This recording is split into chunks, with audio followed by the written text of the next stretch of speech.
1v1 நீ ஜெயிச்சிட்டா ticket தரேன். டிக்கெட்டா? என்ன டிக்கெட் புரியல அப்படின்ட்டு ப்ரொஃபைல கிளிக் பண்ணி பார்த்தா தான் தெரியுது 600k. அப்படியே ஸ்க்ரோல் பண்றேன், ஸ்டேஜ்ல இந்த காமெடி பண்ணுவாங்க தெரியுமா, அதான்பா இந்த ஜோக்கு.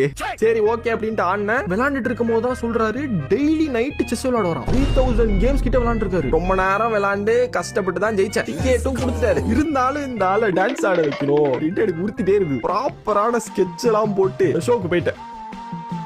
ஷோக்கு போய் உட்கார்றேன், என்ட்ரி எல்லாம் கொடுக்குறாரு.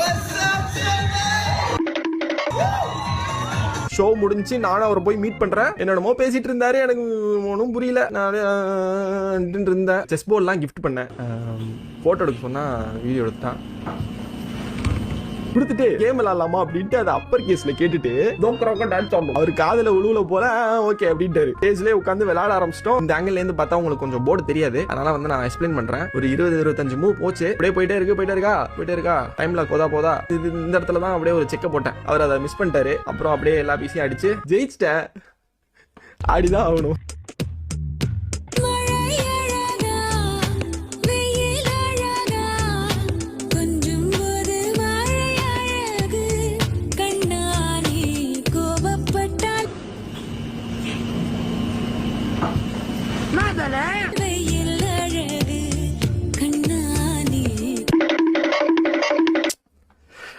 நான் சொல்றேன்ல, ஜெயிக்கணும்னா அந்த ஆனந்த் சாரே வந்தாலும் அலங்கார பந்தலிலே